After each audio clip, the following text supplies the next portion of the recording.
Our YouTube channel medical and nurses सब।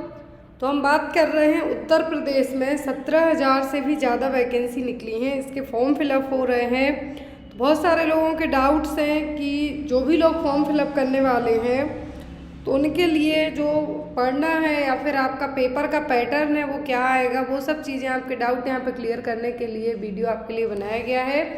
तो यहाँ पर नोटिफिकेशन तो 26 को रिलीज़ कर दिया गया था, आज है 29 नवंबर, अभी 3 दिन ही हुए नोटिफिकेशन रिलीज़ किए, बट वैकेंसी बहुत ज़्यादा है, इसलिए यहाँ पर आपके लिए वीडियो के थ्रू समझाया जाएगा कि आपकी पोस्टिंग किस तरीके से होगी। मोस्ट इम्पॉर्टेंटली यहाँ पर कौन कौन एलिजिबल रहेगा। तो जो लोग फॉर्म फिलअप करना चाहते हैं प्लीज़ फॉर्म फिलअप कीजिए। मैंने आपसे लास्ट क्लास में भी कहा था कि आप प्राइवेट हॉस्पिटल में काम करने से बेटर है गवर्नमेंट में काम करें, चाहे आप भले कॉन्ट्रैक्ट बेस पे करें, क्योंकि जब भी आप कोई स्पेशली अदर एग्ज़ाम देते हैं अपने स्टेट के लिए तो वहाँ पर जो लोग कॉन्ट्रैक्ट बेस पे रहते हैं उनको कभी कभी परमानेंट बेस भी कर दिया जाता है, ऐसा इसके लिए हम कह रहे हैं। तो यहाँ पर NHM यूपी ने बहुत ज़्यादा वैकेंसी निकाली है, 17,000 से ज़्यादा पोस्ट हैं। अब यहाँ पर नेशनल अर्बन हेल्थ मिशन में वैकेंसी है, फिर आगे DHS में भी है। तो यहाँ पर बहुत पोस्ट है नर्सिंग वालों के लिए भी। तो स्टाफ नर्स के लिए पेमेंट यहाँ पर जो दिया जाएगा वो है 101 जो लोग नेशनल अर्बन हेल्थ मिशन के तहत अप्लाई करेंगे। ANM वालों के लिए भी अच्छी पेमेंट है 10,915, फार्मासिस्ट के लिए भी, लैब टेक्नीशियन के लिए भी। अब यहाँ पर हम बात करते हैं DHS में निकली हैं। तो यहाँ पर जो पेमेंट है, यहाँ पर DHS में यदि आप as a staff nurse apply करेंगे 376 पोस्ट है यहाँ पर, तो यहाँ पर आपको 30,000 सैलरी है जो दिया जाएगा। 20,063 रुपये सैलरी है, बाकी आपका HDU अलाउंस है। ट्रॉमा सेंटर में काम करेंगे तो 18,190 पे होगा आपको। तो यहाँ पर अलग अलग तरीके से, हालांकि ज़्यादा डिफरेंस नहीं है आपकी सैलरी में। तो जो भी लोग अप्लाई करें मैं उनसे यही चीज़ कहूँगी, चाहे आप ANM की पोस्ट के लिए करते हो, स्टाफ नर्स के लिए या फिर फार्मासिस्ट के लिए, आप अपनी तैयारी अच्छे से रख के एग्ज़ाम देना, क्योंकि यहाँ पर बहुत ज़्यादा पोस्ट हैं। जो वैकेंसी है यहाँ पर, ये देखिए आप खुद देख सकते हैं, इतनी ज़्यादा वैकेंसी अभी तक कहीं भी निकली नहीं है। जो भी लोग फॉर्म भर रहे हैं वो भी इस चीज़ को देख लें, इतनी ज़्यादा पोस्ट अभी तक स्टाफ नर्स की, जो ANM की तो निकलती रहती हैं, 10-10 हज़ार एक साथ इकट्ठी निकाल देते हैं, लेकिन स्टाफ नर्स के लिए इतनी ज़्यादा पोस्ट नहीं निकली हैं। ये देखिए अर्बन हेल्थ वेलनेस सेंटर के लिए भी स्टाफ नर्स के लिए पोस्ट निकाली है यहाँ पे। तो अलग अलग कैटेगरी वाइज जो वैकेंसी है, आपको करना क्या है कि आपको, जो लोग फर्स्ट टाइम यदि पेपर देते हैं NHM का, या फिर जो लोग कई बार दे चुके हैं उनका सिलेक्शन नहीं होता है, तो आप एनालिसिस करें कि आप कहाँ से चूक जाते हैं, आपकी क्या चूक हुई है या फिर आपने क्या कम पढ़ा है जिसके कारण आपका एग्ज़ाम में रह गया है। ये चीज़ तो क्लियर हो गई। अब इतनी ज़्यादा पोस्ट है तो और यहाँ पर कोई अदर स्टेट वाले अप्लाई कर सकते हैं नहीं, तो ये चीज़ भी यहाँ पे आपके लिए बहुत अच्छी है।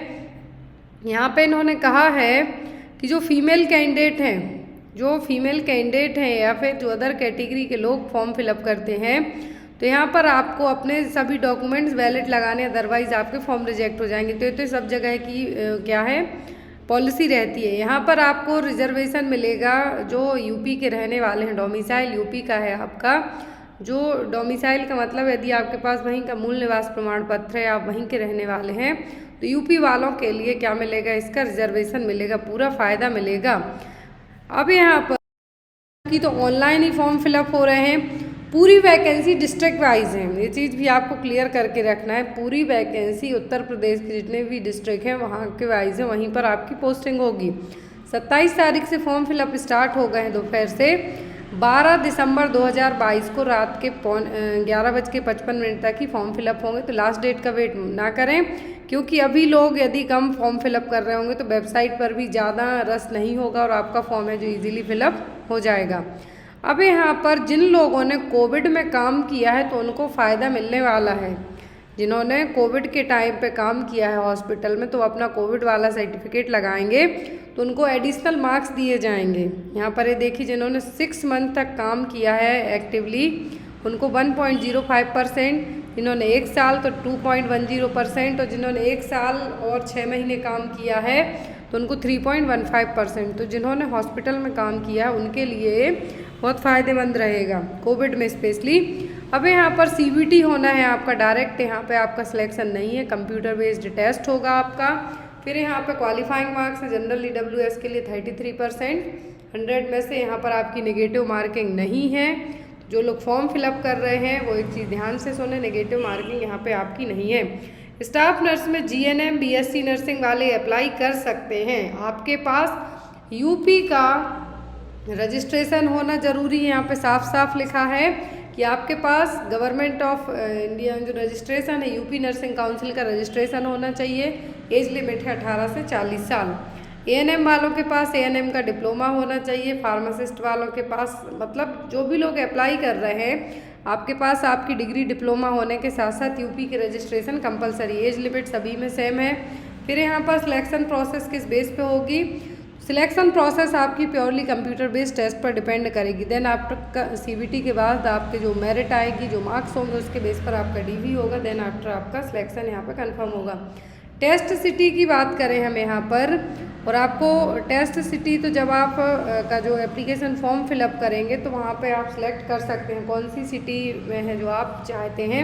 ऐसा नहीं कि जिसमें आपने भरा वही मिले, आप प्रेफरेंस वाइज भर सकते हैं। CBT में यहाँ पे साफ साफ कहा है 2 घंटे का आपका पेपर होगा 100 नंबर का, जिसमें 80% आपका प्रोफेशनल नॉलेज, नर्सिंग वालों को नर्सिंग, ANM वालों को ANM, लैब टेक्नीशियन वालों को जो आपका 80% है क्या होगा, आपका पूरा प्रोफेशनल नॉलेज होगा। आपका 20% जो आपको आएगा वो आपका GK GS रीजनिंग कंप्यूटर ये सब इंक्लूडेड होगा। नेगेटिव मार्किंग नहीं है। 100 MCQ मतलब 100 नंबर। पेपर आपका हिंदी इंग्लिश दोनों लैंग्वेज में होगा। और यदि आपको जब आपका रिजल्ट वगैरह आता है तो कहते हैं कि आप ऑब्जेक्शन लगा सकते हैं, तो उस टाइम पे आप ओनली इंग्लिश लैंग्वेज का, यदि जो भी मार्क्स वगैरह होते हैं इंग्लिश लैंग्वेज को प्रेफर किया जाता है, सबको पता है।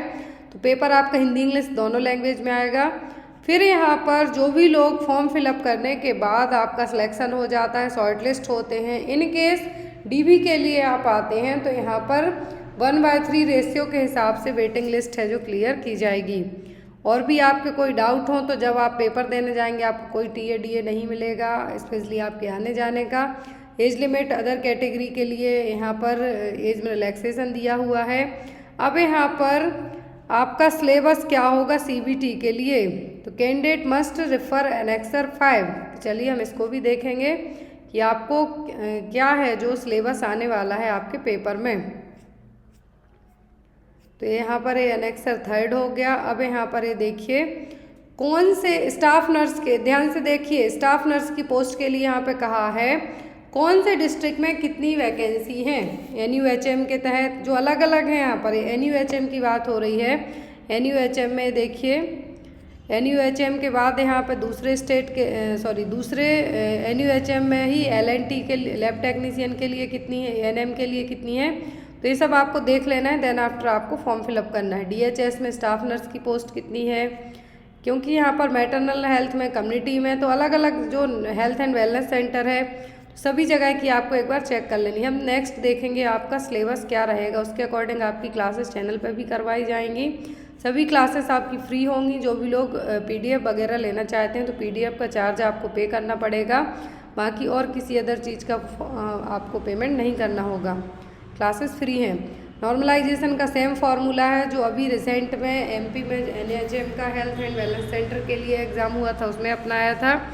यहाँ पर अब हम बात करेंगे आपका सिलेबस क्या होगा। तो ये तो लैब टेक्नीशियन का सिलेबस है। नेक्स्ट फार्मासिस्ट वालों का सिलेबस है, रहा ANM वालों का। ANM वालों से मैं रिक्वेस्ट करूँगी आप लोग किसी भी स्टेट के पेपर यदि आपको अवेलेबल होते हैं ऑनलाइन ऑफलाइन, आपके पास बुक्स हैं, आप उनको एक बार ज़रूर देखना, क्योंकि जो लोग फर्स्ट टाइम पेपर दे रहे हैं स्पेशली ANM वाले बहुत ज़्यादा कंफ्यूज रहते हैं कि पढ़ें क्या। बाकी आपकी क्लासेस, आपके पेपर चैनल पर भी आपको पूरे सॉल्व करवा दिए जाएंगे। स्टाफ नर्स में आपका ज़्यादा कुछ ऐसे नहीं है कि आपको बहुत हाई फाई सिलेबस रहेगा। बेसिक है आपका सिलेबस। मिडवाइफरी ऑब्स्टेट्रिकल OBG आती है आपकी, कम्युनिटी आती, फंडामेंटल आता है, मेडिकल सर्जिकल आता है। हेल्थ एजुकेशन के लिए आपको प्रीवियस ईयर पेपर किसी भी स्टेट के उठा के आपको एक बार देख लेना है। आपका हेल्थ एजुकेशन कम्युनिकेशन यहाँ से पूरा कवर हो जाएगा। न्यूट्रिशन से बेसिक आता है, फर्स्ट एड बेसिक आता है, एडमिनिस्ट्रेशन और वार्ड मैनेजमेंट और हेल्थ जो एजुकेशन कम्युनिकेशन है, 2 टॉपिक आपके लिए प्रीवियस पेपर से ज़्यादा अच्छा मटेरियल कोई से भी नहीं होंगे, चाहे आप कोई भी बुक्स पढ़ लें, क्योंकि आता वही है जो पुराने पेपरों में स्पेशली हेल्थ एजुकेशन और एडमिनिस्ट्रेशन रिपीट होता है। जीके जीएस में आपको बेसिक क्वेश्चन आना है, क्योंकि यहाँ पर 20 क्वेश्चन आने हैं, तो मान लीजिए कि 5-5 क्वेश्चन है, तो इन चारों चीज़ों से आपके कवर होंगे। पूरी क्लासेस आपको एक के बाद एक पूरी करवा दी जाएंगी, तो आपको टेंशन लेने की ज़रूरत नहीं है, चाहे एएनएम का पेपर दे रहे हो या फिर स्टाफ नर्स की पोस्ट के लिए। तो आई होप आपके लिए वीडियो हेल्पफुल रहा हो। तो जो लोग फॉर्म फिलअप अभी तक स्टार्ट नहीं किए हैं, प्लीज़ फॉर्म फिलअप कीजिए। इससे ज़्यादा वैकेंसी कभी नहीं निकली है कहीं पर भी, तो आपको फॉर्म ज़रूर भरना चाहिए। Thank you for watching us.